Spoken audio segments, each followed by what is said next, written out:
तो आज फिर आ गया आपके बीच, जो कि मैंने आपको पिछले दिन आपके जो मॉडुलस वाला जो फंक्शन जो आपको बताए थे, ठीक है, उसमें जितना भी मॉडुलस जो फंक्शन जितना भी था मैंने आपको बता दिए थे कि यदि आपके पास यदि मॉडुलस यदि फंक्शन यदि रहता है तो उन सवालों को आप कैसे बनाइएगा। ठीक है, तो आपको सवाल बता चुके थे। अब हम आते हैं एक दूसरा प्रॉपर्टी लेकर आते हैं, जैसे कि मैंने आपको पिछले वीडियो में सारा प्रॉपर्टी को हम बता चुके हैं, सिर्फ उस प्रॉपर्टी का आपको थोड़ा रूबरू करवा देते हैं ताकि आपको जो है ना फिर नजर में आ सके। आपके पास एक प्रॉपर्टी हम बताए थे क्या प्रॉपर्टी, जैसे कि आई मतलब यह है कोई भी इंटीग्रेशन टू टेंस टू यहाँ बताए थे यदि माइनस ए टेंस टू ए हो जाए, आगे प्रॉपर्टी बताए थे, और फंक्शन एफ ऑफ एक्स आ जाए और डी एक्स आ जाए। ठीक है ना, यह कब होता है? यदि बताए थे यदि फंक्शन एक्स इक्वल टू यहाँ पर यह जो है फंक्शन एक्स इक्वल आ जाए, ठीक है ना, तो इस कंडीशन में हम बताए थे इसको बोलते हैं इवन फंक्शन बोलते हैं।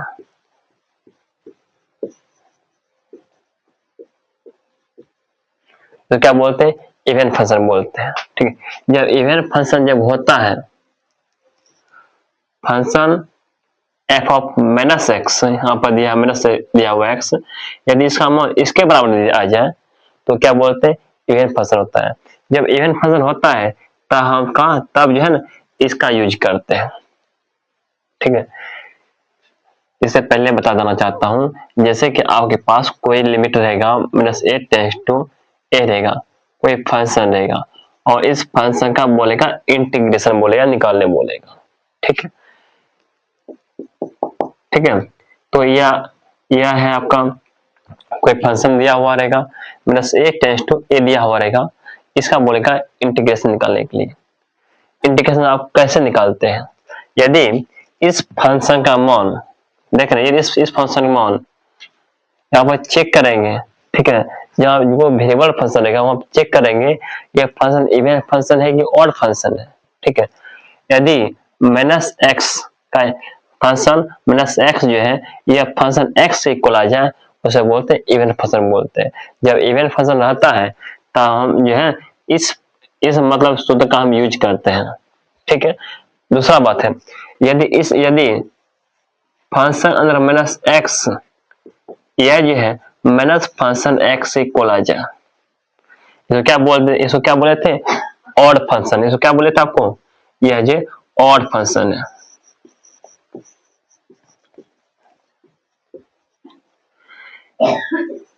ये बात आपको याद आ रहा होगा। ठीक है, एक बात और है,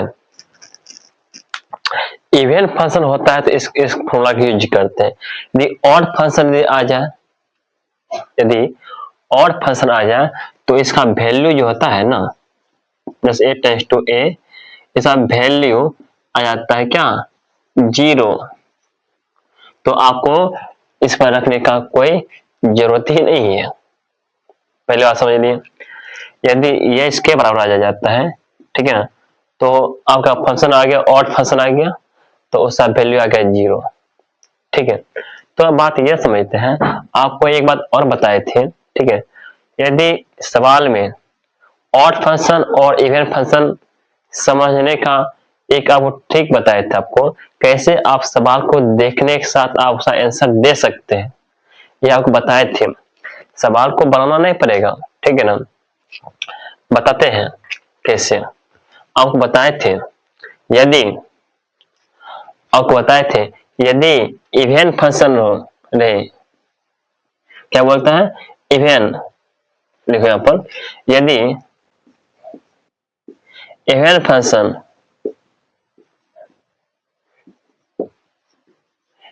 फंक्शन और गुना इवन फंक्शन हो,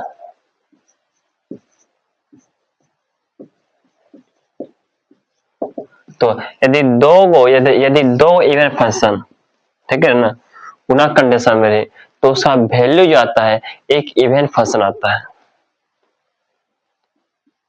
इवन फंक्शन। समझना ठीक है। दूसरा कंडीशन क्या है, यदि एक ऑड फंक्शन रहे, ऑड फंक्शन, और दूसरा इवन फंक्शन रहे,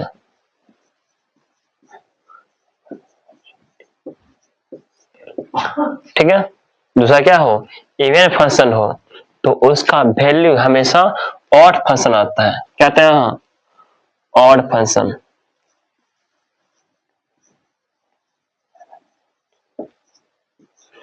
समझ लिए।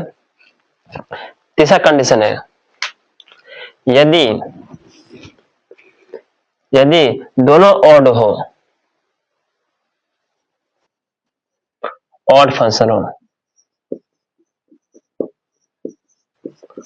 और ए भी ऑड हो, दूसरा भी ऑड फंक्शन हो, उसका वैल्यू हमेशा इवन फंक्शन आता है।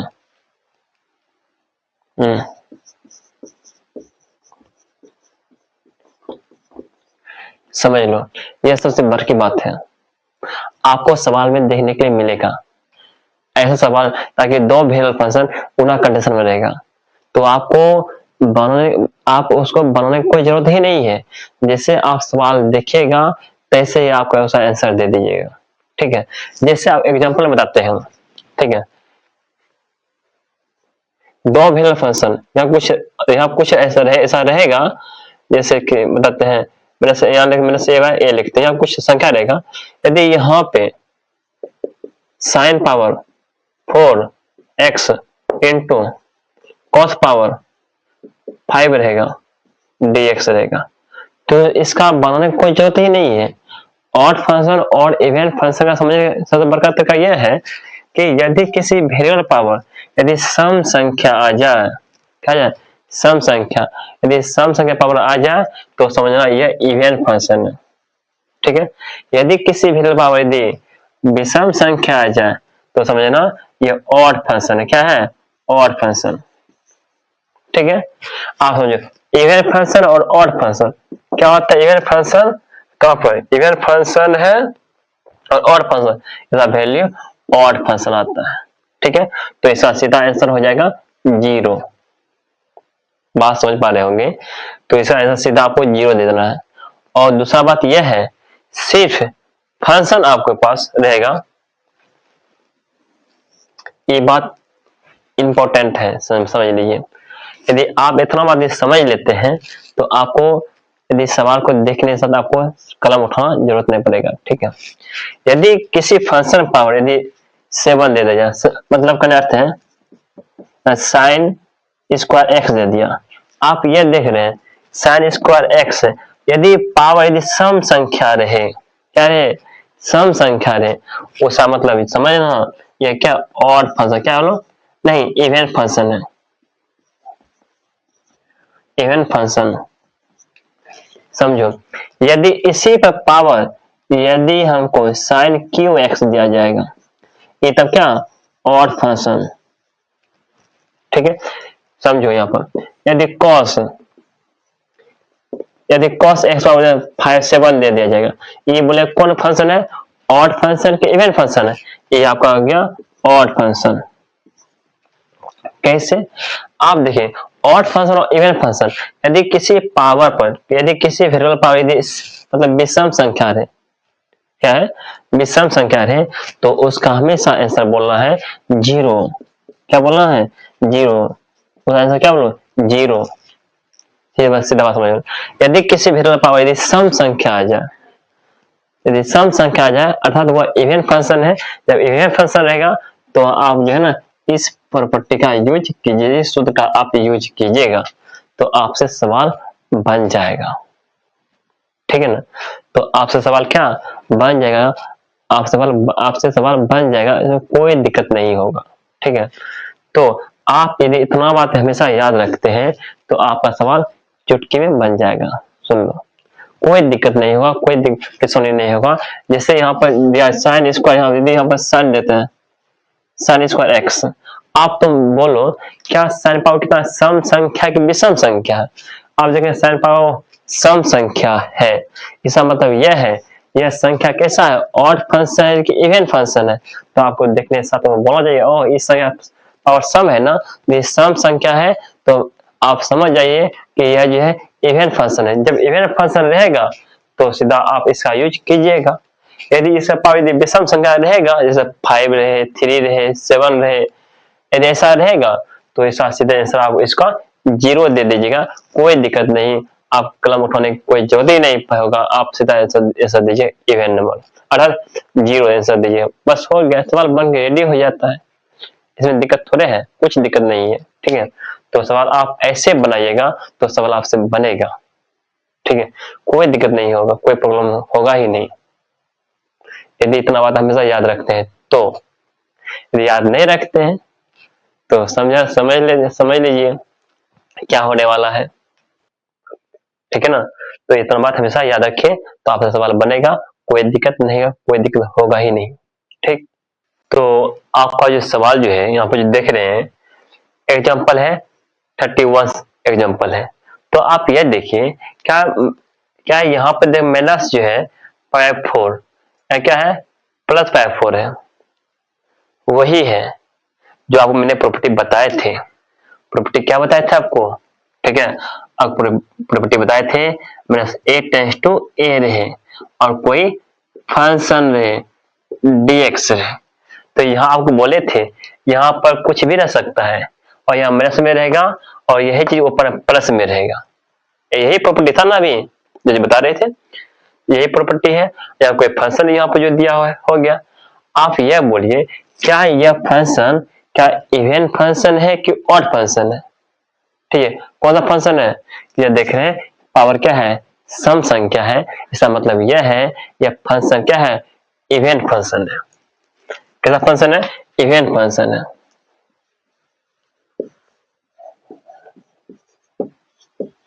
ठीक है। कैसा फंक्शन है, ये इवन फंक्शन है। हम जानते हैं जब फंक्शन इवन होता है तो उसका क्या लगाते हैं रूल, तो इसका होता है 2 इंटू मतलब 0 टेंस टू क्या होता है, ए होता है और फंक्शन एफ ऑफ एक्स और dx लगाते हैं। यह कब लगाते हैं, जब फंक्शन क्या हो, जब फंक्शन इवन फंक्शन होता है तब ऐसा यूज हम करते हैं। बात यही है मोटा मोटी बात, ठीक है। आप इवन फंक्शन हो गया कैसे समझे, पावर को देख के, यदि सम संख्या है तो इवन फंक्शन, विषम संख्या है तो उसका तो ऑड नंबर हो गया तो आंसर 0 आ जाता है। तो आइए इनको बनाते हैं, ठीक है। तो ये क्या है, इवन फंक्शन है तो यहाँ लगाइए, इसको यूज कीजिए यहाँ पर। तो यहाँ पे यूज करते हैं क्या, यहाँ पर 2 टेंस टू क्या, 2 टेंस टू क्या यहाँ पर 0 टेंस टू क्या, 0 टेंस टू क्या यहाँ पर 5 4 है, लगाओ 5 4। फिर यहाँ पे यहाँ क्या है, साइन है, तो यहाँ पर साइन स्क्वायर एक्स और dx है, ठीक है। तो थोड़ा और आगे बढ़ते हैं। आप पता यह करेंगे कि साइन स्क्वायर एक्स का सूत्र क्या होता है, साइन स्क्वायर एक्स का सूत्र क्या होता है, आपको थोड़ा बड़ा सूत्र भी आपको मालूम होना चाहिए। जब तक तो सूत्र मालूम रहेगा नहीं तो आप कैसे बनाइएगा। सबसे बड़ा समस्या यहाँ यह है, देखिए आपको बताए थे 1 माइनस रहता है 1 माइनस cos 2 थीटा अर्थात 2 साइन स्क्वायर थीटा, अर्थात इसका आधा यहाँ होता है, यहाँ 2 थीटा है तो यहाँ क्या 2 थीटा आ गया। अब हम वो निकालना है, क्या निकालना है, सिर्फ साइन स्क्वायर का मान निकालना है। तो यहाँ 2 देख रहे गुना इधर भाग में आ जाएगा, अर्थात 1 माइनस कॉस 2 थीटा बाय क्या यहाँ पर 2 आ जाएगा। ये किसका वैल्यू आ जाएगा यहाँ पर, तो साइन स्क्वायर एक्स का वैल्यू आ जाएगा। बात समझ पा रहे होंगे, यहाँ तक कोई दिक्कत नहीं है, ठीक है। तो आप क्या कीजिए यहाँ पे, तो साइन स्क्वायर यहाँ पर साइन स्क्वायर एक्स का स्थान पे क्या रखने वाले हैं 1 माइनस कॉस 2 थीटा बाय 2 लिखने वाले हैं, ठीक है। क्या लिखने वाले हैं 1 माइनस cos 2 थीटा बाय 2 लिखने वाले हैं। तो आइए इसको बनाते हैं। तो आप ये देखिए 0 से पाई चल रहा था। देखिए यहाँ जो है वही यहाँ डालना है, समझ रहे? जो यहाँ पर है वही यहाँ पर डालना, नीचे नीचे 0, लेकिन नीचे में लोअर लिमिट में 0 आएगा प्रॉपर्टी के अनुसार से। तो इसका जो सूत्र क्या होता है यहाँ पर देखो, 1 माइनस होता है cos 2 थीटा अर्थात 2x बाय 2 होता है dx। क्या करो 2 को बाहर कर दो और 2 आपस में खत्म भी हो जाएगा, ऊपर 2 नीचे भी 2 आ जाएगा, खत्म ही हो जाएगा। 0 टेंस टू पाई बाय 4 आएगा। ठीक है, तो यहां बचता है 1 माइनस बचता है cos 2x बचता है। ठीक है, और dx बचता है। बात समझ पा रहे होंगे? तो ये खत्म हो गया। तो आप क्या कीजिए, इसका यदि आप चाहते हैं इंटीग्रेशन बनाना चाहते हैं तो बना लो। तो x का इंटीग्रेशन होता है 1 का होता है इंटीग्रेशन होता है x माइनस चिन्ह, cos का इंटीग्रेशन होता है साइन होता है। तो यहां डालते हैं साइन 2x। उसके बाद जो 2x जो है यहाँ पर गुणांक में 2 जो गुणांक में है x का, तो इसे भाग देते हैं। 0 टेंस टू पाई बाय 4। ठीक है, यहां तक कोई दिक्कत है नहीं। थोड़ा और आगे बढ़ते हैं। तो अब जो है जहां जहां x है वहां वहां जो है ना क्या लिखने वाले हैं, अपर लिमिट। जहां जहां x है वहां वहां मैंने अपर लिमिट लिखने वाले हैं। ठीक है, तो आइए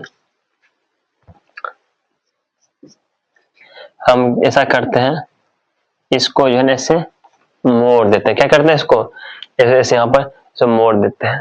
ठीक है, तो आइए, तो यहाँ पे जहां x है वहां पर डालो अपर लिमिट। यहाँ क्या है, पाई बाय 4 आ जाएगा। यहाँ डालो पाई बाय 4 माइनस चिन्ह, यहाँ पर साइन 2 x ऑप्शन डालना है, पाई बाय 2 डालना है, पाई 4 डालना है। देखो ठीक से पाई 4, नीचे 2 चल रहा है, ये अपर लिमिट। जैसे लोअर लिमिट डालते हैं, यदि यहाँ पर 0 डालते तो 0 आएगा, या 0 डालते हैं तो 0 ही आएगा ना। तो 0 ही आ जाएगा, पूरा टर्म 0 ही हो जाएगा ना। थोड़ा और आगे बढ़ते हैं, ये क्या आपका पाई बाय 4 आ जाता है माइनस से आधे 2 जाएगा, 4 आ गया, 2 आ गया। ठीक है, आप समझो। तो यहाँ पर आपका आ गया साइन पाई बाय 2 आ गया। नीचे में क्या चल रहा है, यहाँ पर नीचे में चल रहा था 2 चल रहा था। थोड़ा और आगे बढ़ते हैं, पाई बाय 4 माइनस चिन्ह साइन 90 हुआ। साइन 90 का मान कितना होता है, 1 होता है। आप 1 दे दीजिए, नीचे में 2 है तो आप 2 दे दीजिए, बस हो गया। आपका आंसर आ गया है निकल के। तो आप इन सवालों को आप ऐसे बनाइए, कोई दिक्कत नहीं हो, कोई प्रॉब्लम होगा ही नहीं, थोड़ा सा भी नहीं। ठीक है, तो आप ऐसे बनाइए, कोई दिक्कत नहीं, समझ लिए, परेशानी नहीं है, कुछ भी नहीं है। तो आपको जो है ना इस प्रॉपर्टी पर और 2-3 हिसाब आपको बता देते हैं, तो आपको क्लियर हो जाएगा, थोड़ा सा भी डाउट रहेगा ही नहीं। ठीक है, तो आप इसको उतार लीजिए, उसके बाद आपको बताते हैं फिर से। तो आप ये देखिए सेम टू सेम सवाल आ गया आपका। ठीक है, जो कि आपका एक्सरसाइज 7.11 का ये सवाल नंबर है, सवाल नंबर आ गया, ये एग्जांपल नहीं है, सवाल नंबर है 11। सेम टू सेम सवाल दिया हुआ है। ठीक है ना, सेम टू सेम सवाल है, सिर्फ क्या किया गया, आपको सिर्फ लिमिट को चेंज कर दिया। क्योंकि वहां पर क्या था, पाई 4 था, यहाँ क्या पाई 2 कर दिया। तो आपको कुछ भी दिया हुआ रहेगा, पाई 4 दिया हुआ रहेगा कि पाई 2 दिया हुआ रहेगा या पाई 6 भी दिया हुआ रहेगा, कुछ भी दिया हुआ है, लेकिन सेम सेम दिया हुआ रहेगा, पक्का बात है। ठीक है, और यहाँ सेम संख्या, यहाँ पर सेम संख्या रहेगा, संख्या भी रह सकता है, पाई 2 भी टर्म में रह सकता है। आपको उसको देख के घबराना नहीं है, सुन लो, ठीक है। तो आप ये देखिए, क्या पावर कितना है, सम संख्या, अर्थात यह क्या है, इवन फंक्शन है। इसका पहले इस वाला वही था, तो आप जानते हैं ये क्या बोलो, इवन फंक्शन है।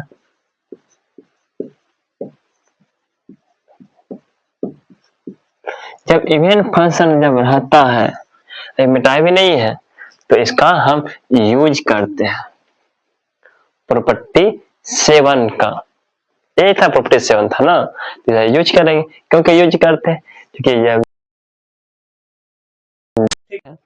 तो आइए, तो आप ये देखिए, जैसे कि आप इसको बनाना है, क्या फॉर्मूला आता है, तो जो टेस्ट टू जो अपर लिमिट है वो डालते हैं, π/2 डालते हैं, ठीक है। उसके बाद जो फंक्शन है वही फंक्शन यहां डालते हैं। आप ये देखिए, इस फंक्शन का जो है ना, इस फंक्शन का लगा दो सूत्र क्या होता है, आप देख रहे हैं यहाँ पर 1 माइनस होता है cos 2x बाय यहाँ पर 2 और यहाँ होता है dx होता है, यही तो होता है ना। आप क्या कीजिए, 2 को बाहर कर दीजिए, 2/2 0 टेंस टू π/2, यहाँ बचता है 1 माइनस बचता है cos 2x और dx बचता है। बात समझ पा रहे होंगे। यदि आप 2 कैंसिल भी हो जाता है, तो यहाँ बचता है i इक्वल यहाँ पर 0 टेंस टू π/2। आप ये इसका क्या कीजिए, ऐसा कीजिए, इसका आप इंटीग्रेशन ही बना लीजिए, इसको लिखने का कोई जरूरत ही, झमेला खत्म हो जाएगा बार बार। बना लीजिए इंटीग्रेशन, तो x का इंटीग्रेशन क्या होता है, 1 का होता है इंटीग्रेशन होता है x होता है, वैसे cos का इंटीग्रेशन क्या होता है, यहाँ पर साइन होता है, यहाँ लिखो साइन 2x, और 2 गुना में चलो भाग दो, यहाँ भाग में 2, बस 0 टेंस टू π/2, जहां जहां x है वहां डालते हैं, अपर लिमिट डालते हैं, समझिएगा बात, तो यहाँ डालते हैं π/2 माइनस यहाँ पर साइन 2 इंटू π/2, नीचे 2 चल रहा है, ये वो अपर लिमिट। यदि कहा जाए तो लोअर लिमिट यदि डालते हैं, यहाँ 0 होगा या फिर 0, टोटल 0 ही हो जाएगा, ठीक है। थोड़ा और आगे बढ़ते हैं, यहाँ पे यहाँ देख रहे हैं π/2 चल रहा है माइनस चिन्ह, और 2 और 2 खत्म हो जाता है, यहाँ बचता है साइन π बचता है और नीचे 2 बचता है, ठीक है। थोड़ा और आगे बढ़ते हैं, आपका आंसर मिल जाएगा आपको i इक्वल टू यहाँ पे, यहाँ तो π/2 आ गया माइनस चिन्ह है, अब साइन 180, जो साइन 0 का मान होता है वही साइन 180 का भी मान होता है, ठीक है। साइन 0 का मान 0 होता है ना, तो यहाँ पे 2 0 दे दो, बस खेल खत्म। तो i का वैल्यू आ गया π/2, तो इंटीग्रेशन निकल के आ गया कितना, π/2 आ गया। तो आप सवाल को ऐसे बनाइए, कोई दिक्कत नहीं होगा, कोई प्रॉब्लम होगा ही नहीं कभी, ठीक है, जिंदगी में, ठीक है। इसलिए हमेशा इन सब सवालों को आप ऐसे बनाइए, कोई दिक्कत नहीं होगा, ठीक। तो आपको फिर लेकर आते हैं इसी प्रॉपर्टी पर, और वो सवाल है उसको भी आज खत्म कर देते हैं, ठीक है।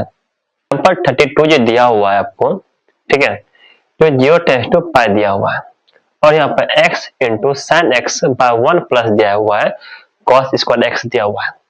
तो आप यह देखिए, जैसे कि आपको ये पास भी मिला होगा, यहाँ पर जो टेंस टू क्या यहाँ पर π है, उसको आप क्या करते थे, जो अपर लिमिट रहता था, जहाँ x का एंगल है वहां पर जो था वहां माइनस करते थे, ये पर ना, ये बात मतलब जीरो टेंस टू समझ लो a है, फंक्शन f ऑफ x है, ठीक है, dx है, तो इसको हम जो टेंस टू a लिखते थे, और यहाँ पर फंक्शन यहाँ पर a माइनस x dx करते थे, यही बात है ना।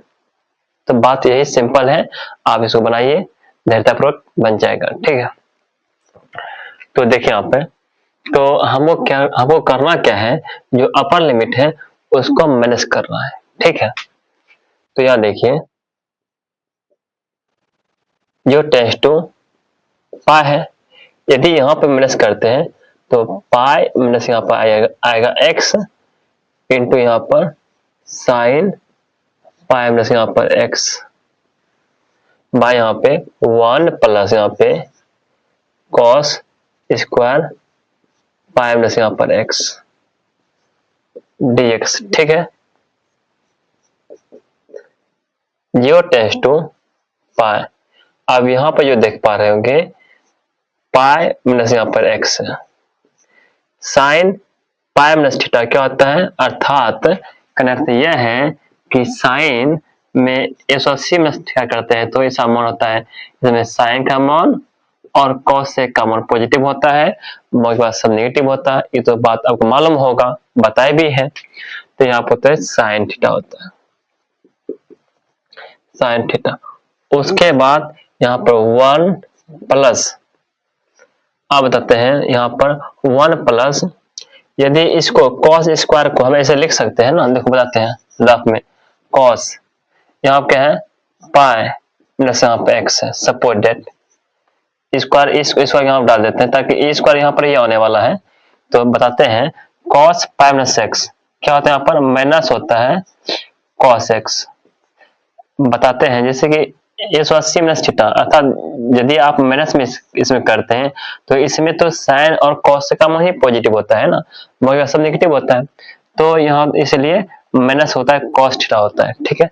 आप ये बताइए जैसे यहाँ पे स्क्वायर है, स्क्वायर इस पर भी स्क्वायर माइनस पर स्क्वायर है, अर्थात माइनस पर भी स्क्वायर है और अर्थात का अर्थ है यहाँ पर कॉस स्क्वायर एक्स आ गया, तो ये जो है इसका मान माइनस और माइनस क्या आता है यहाँ पर प्लस होता है ना, तो प्लस आ गया अर्थात प्लस में आ गया क्या पर कॉस स्क्वायर एक्स आ गया। तो यहाँ पर तो इसके स्थान पे लिखने वाले हैं क्या, कॉस स्क्वायर एक्स लिखने वाले हैं, ठीक है।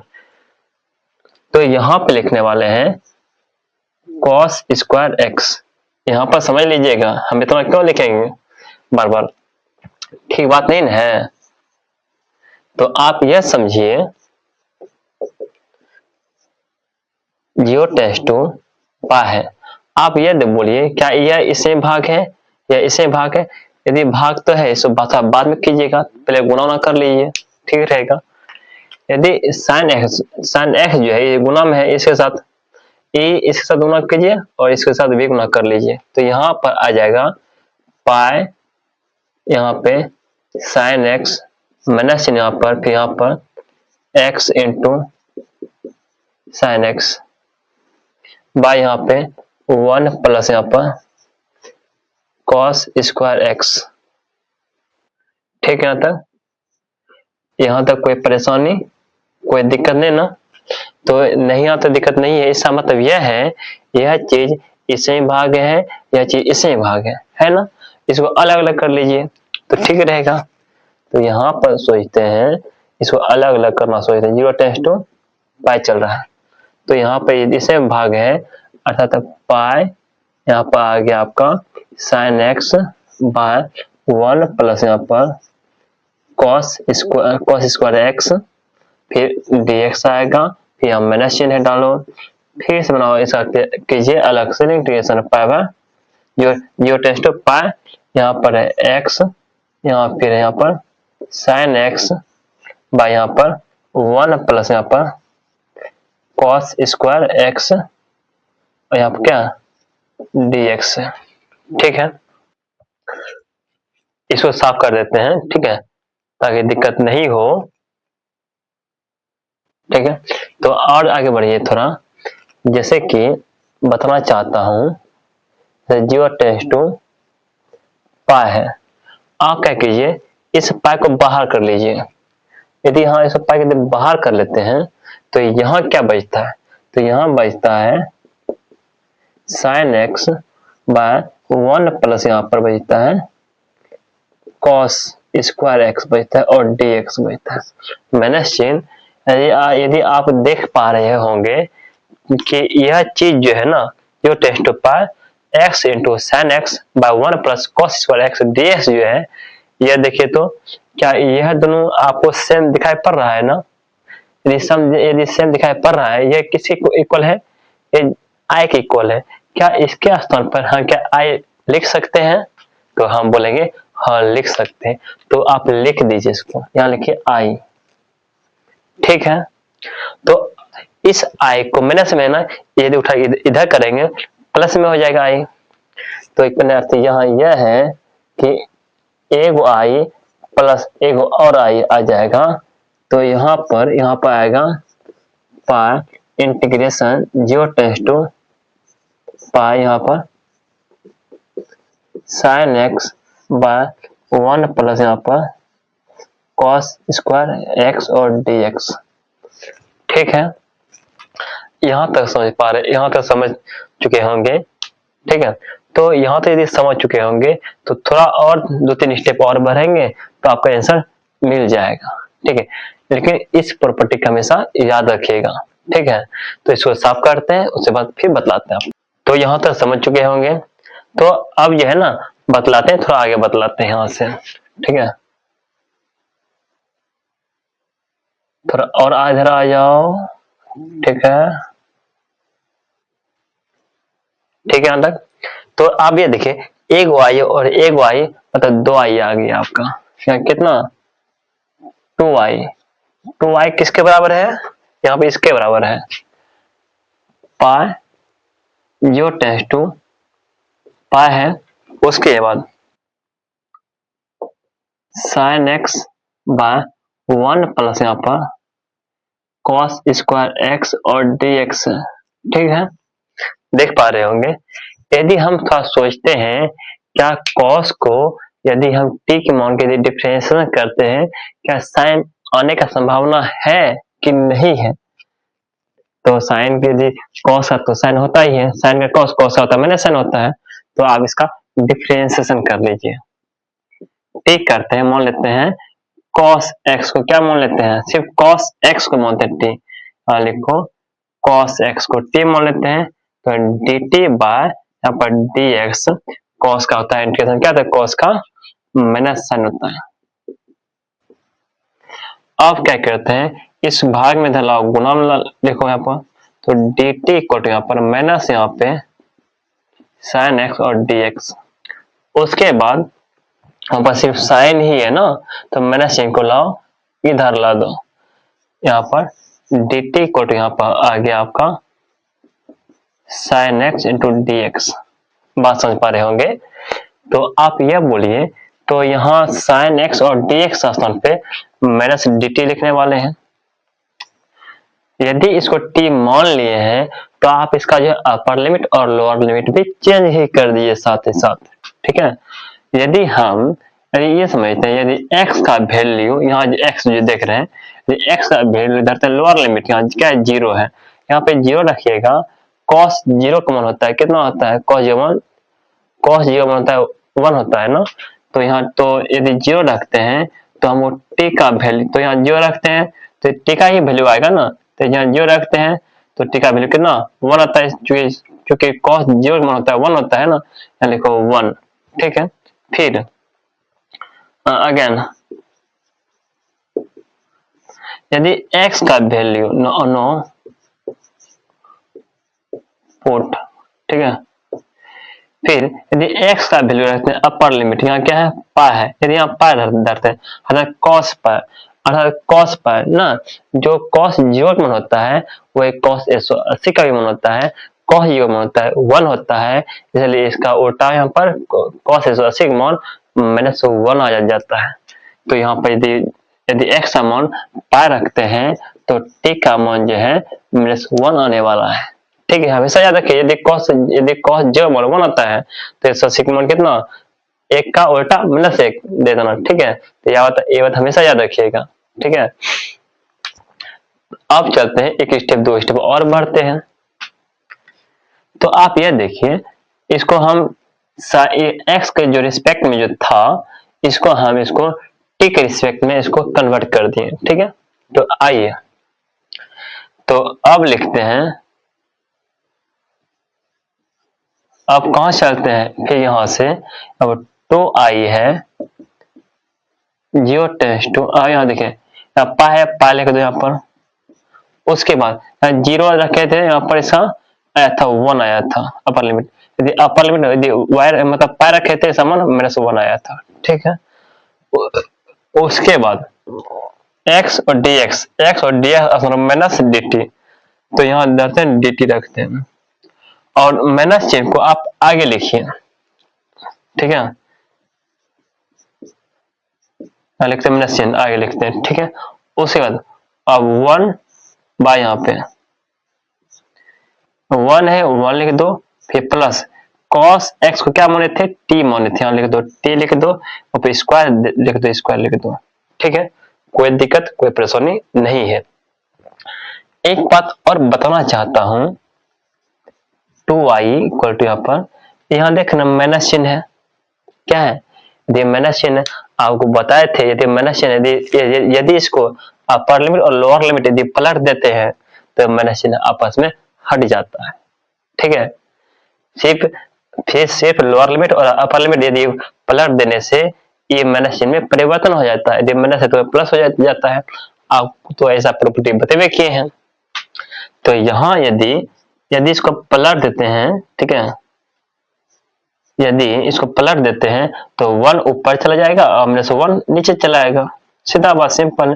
तो 1 बाय 1 प्लस होता है टी स्क्वायर होता है, और dt आप जानते हैं कि 1 by integration 1 by 1 plus T square होता है किसका, इसका इंटीग्रेशन जो होता है tan इनवर्स x होता है, आप जानते हैं ना।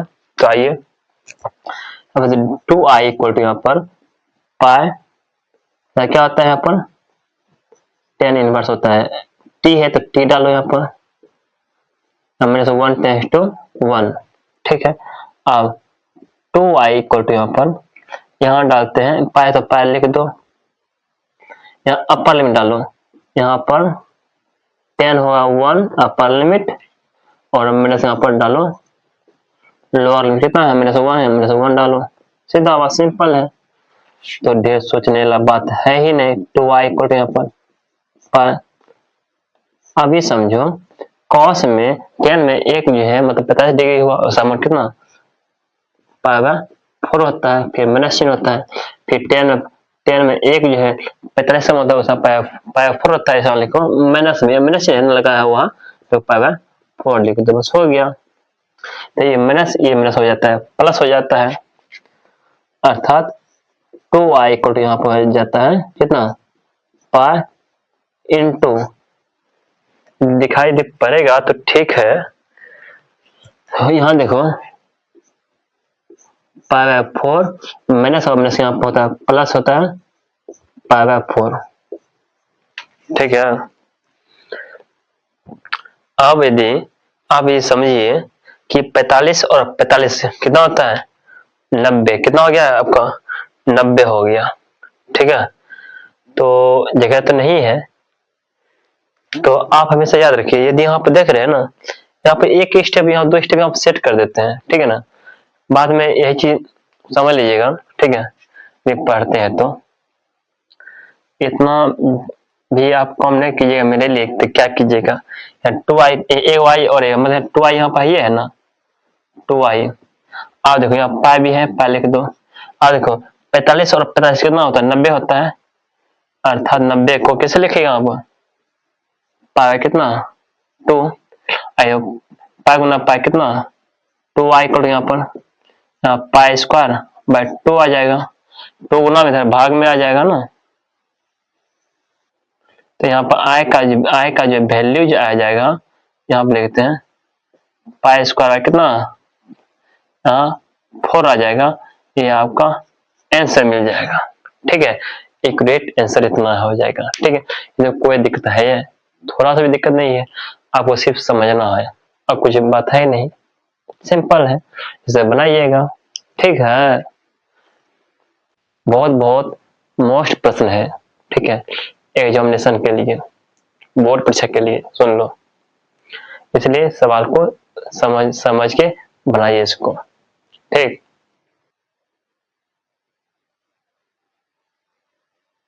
तो आ गया आपका एग्जाम्पल नंबर जो है 33 जो यहाँ जो दिया गया है, और ये भी एग्जाम्पल जो है ना वेरी वेरी इंपॉर्टेंट सवाल दिया गया है। ठीक है, तो सवालों को अच्छी तरीका से समझ बुझ के इसको बनाइएगा।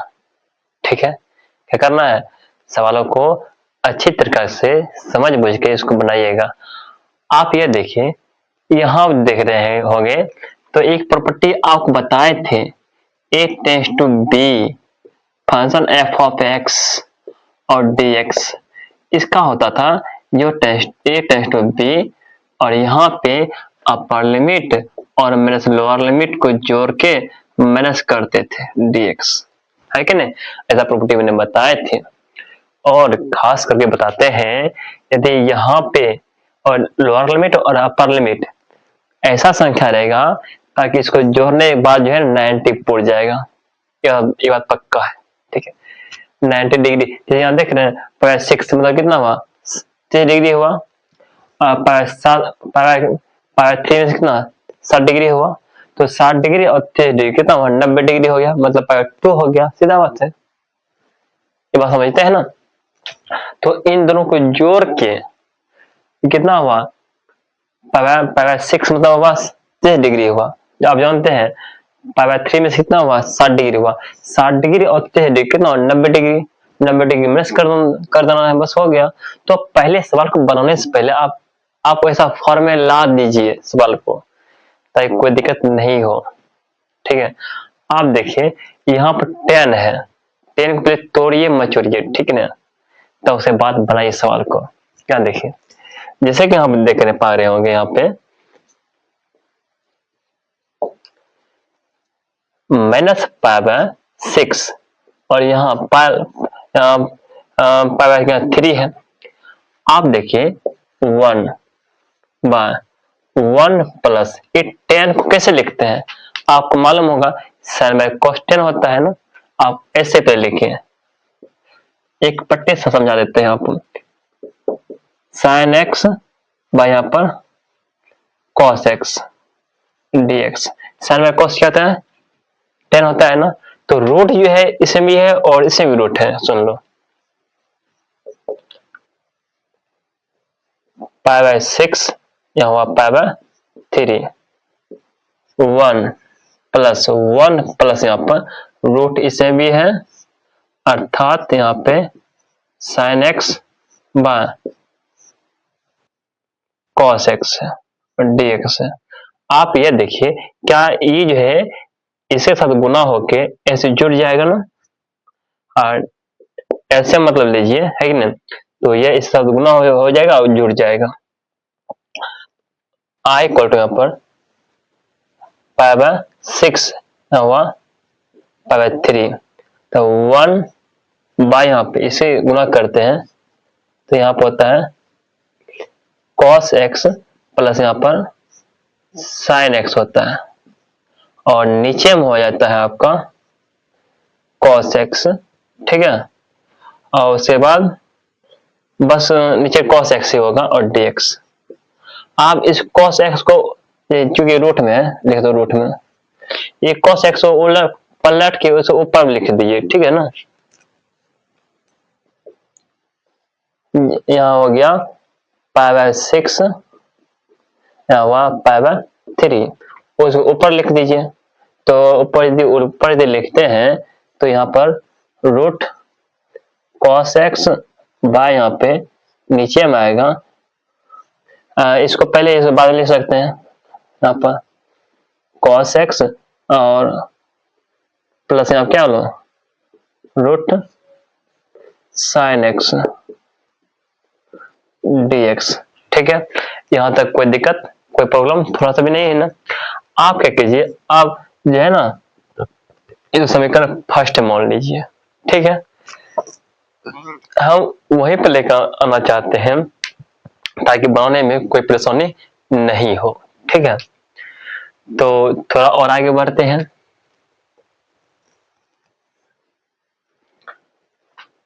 आप ऐसा फॉर्म एक और लाएंगे, ठीक है, तो आप ये देखिए, यदि अपर लिमिट और लोअर लिमिट को यदि जोड़ते कितना होता है, 90 डिग्री होता है, और यहाँ पर मैनेज करने वाले हैं। ठीक है, तो बताना चाहता हूं -π/6 और +π/3 है। इसको साफ कर देते हैं तो ठीक रहेगा, ऐसे साफ कर दें। देखिए यहां पर यहां पर क्या है, रूट के अंदर है कॉस, अब 60 डिग्री और 30 डिग्री 90 डिग्री हुआ, अर्थात π/2 माइनस यहाँ कितना है, जो एंगल में एक्स है घटा दो इससे, हो गया। और नीचे में ठीक उसी प्रकार करना है, पहले कॉस दे दो, कॉस दे दो, कॉस π/2 माइनस यहाँ पर एक्स, फिर प्लस है, यहाँ पर साइन है ना, फिर साइन π/2 यहाँ माइनस एक्स है, dx है। यहाँ तक कोई दिक्कत नहीं है, आप समझिएगा सर यहाँ π/2 क्यों दे दिए, तो अपर लिमिट में लोअर लिमिट को जोड़ के एंगल में जो है ना माइनस कर दे, इस देख ना एंगल के में मैंने माइनस कर दिए, तो आप ऐसा पढ़ चुके हैं, ठीक है ना, प्रॉपर्टी अभी तो बताए थे, ठीक है ना। आगे आइए, थोड़ा कदम से कदम मिलाते आगे बढ़ते हैं। यहाँ π/6 हुआ 6 हुआ, यहाँ π/3 हुआ 3 हुआ, ठीक है। तो थोड़ा और आगे बढ़ते हैं, तो आप ये देखिए cos 180 में cos मतलब 90 में थीटा होता है, मतलब फर्स्ट क्वाड्रेंट में आता है, उसका सही मान पॉजिटिव होता है। यहाँ लिखो, यहाँ होता है sin थीटा, और उसके बाद cos 180 में cos 90 माइनस थीटा होता है sin थीटा, यहाँ लिखो sin थीटा, फिर प्लस sin 90 माइनस थीटा होता है cos थीटा। बस हो गया, इतना तक दूर आपको आना है, बस खत्म हो जाएगा। आप इसको समीकरण सेकंड मान लीजिए। अब आप ऐसा नहीं लग रहा है कि यदि इन दोनों के जोड़ देते हैं तो बाद में 1 आने वाला है, और 1 का इंटीग्रेशन क्या होने वाला है, x, फिर अपर लिमिट में लोअर लिमिट रखने वाले हैं, बस आपका आंसर आ जाएगा। यदि आप समीकरण फर्स्ट और समीकरण सेकंड को जोड़ते हैं, आपका सवाल बन जाता है, ऐसा मैंने आपको बता चुके हैं, ठीक है। ऐसा सवाल देखिए, एक y और एक y आपका हो तो 2y हो जाएगा। उसके बाद इसको जोड़ लीजिए, ऊपर क्या है, यहाँ पे देख पा रहे होंगे, यहाँ पर sin x बाय यहाँ पर sin x plus cos x, और ये फिर प्लस यहाँ फिर cos x है, cos x बट यहाँ पर cos x plus sin x, ठीक है, dx आ गया। यहाँ कहाँ से, -π/6 से π/3 तक है, तो y को यहाँ पर जो π/6 से π/3, ठीक है, यहाँ तक कोई दिक्कत यहाँ तक नहीं है। आप यदि एलसीएम लेते हैं तो सेम आएगा, सेम क्या आएगा, यहाँ पर देख पा रहे होंगे, sin x प्लस क्या है cos x, एलसीएम सेम है आपका, ये दोनों जुड़ जाएगा, cos x प्लस क्या है sin x, जोड़ने में आगे पीछे हो सकता है, कोई दिक्कत नहीं है, इसको काट देता हूं, 1 आ जाता है, तो y इक्वल टू यहाँ पर जो टेंस टू नहीं 3 x।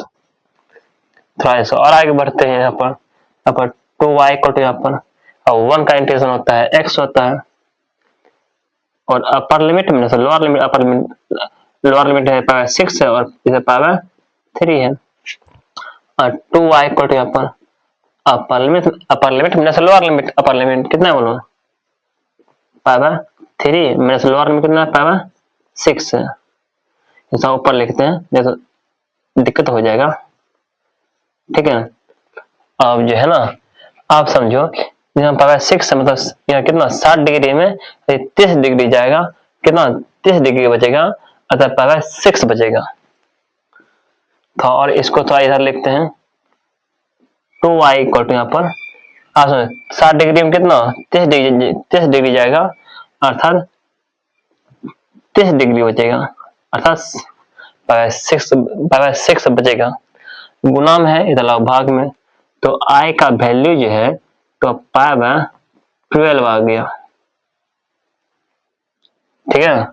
ये आपका आंसर निकल के आ गया। तो सवाल देख रहे हैं ना, तो सवाल इजी है, आसान है। सवाल को धैर्यतापूर्वक बनाइएगा, आपसे सारा सवाल बनेगा, ये गारंटी है, ठीक है। आपसे पूरा सवाल बनेगा। आप सवालों से नहीं डरिए, सवाल आपसे डरेगा, ऐसा सिचुएशन ला दीजिए, खड़ा कर दीजिए, ठीक है। तब होता है पढ़ाई होता है, ठीक है। तो आप इसको बनाइए और अपने मन से बनाइएगा, ठीक है ना। पहले एक बार 2 बार देख लीजिए, समझ लीजिए, बुझ लीजिए, उसके बाद अपने मन से बनाइएगा, रिवाइज कीजिए। जब तक आप रिवाइज कीजिएगा नहीं तो आप सवाल को नहीं बना पाइएगा, ठीक है। इसलिए रिवाइज करना सबसे बड़ी बात है। जो आप सवाल पढ़ चुके हैं, सारा सवालों को आप रिवाइज कीजिए, ठीक है। देखिए प्रत्येक दिन, ठीक है, तब आप आगे बढ़ पाइएगा, ऐसा आप आगे नहीं बढ़ पाइएगा कभी भी नहीं, ठीक है। इसलिए प्रत्येक जितना भी सवाल पढ़ चुके हैं, सारा सवालों को देखते रहिए, क्या इस सवाल हम कैसे पढ़े हैं, ठीक है ना, तभी आप आगे बढ़िएगा, ठीक है। तो आप को यदि कहा जाए तो इंटीग्रेशन खत्म हो चुका है, सारा इंटीग्रेशन, तो कोई दिक्कत नहीं है। आप सवालों को अच्छी तरीका से समझिए, बुझ के बनाइए अपने मन से, ठीक है। थैंक यू, फिर मिलेंगे आपको अगले वीडियो के साथ, ठीक है। Bye bye.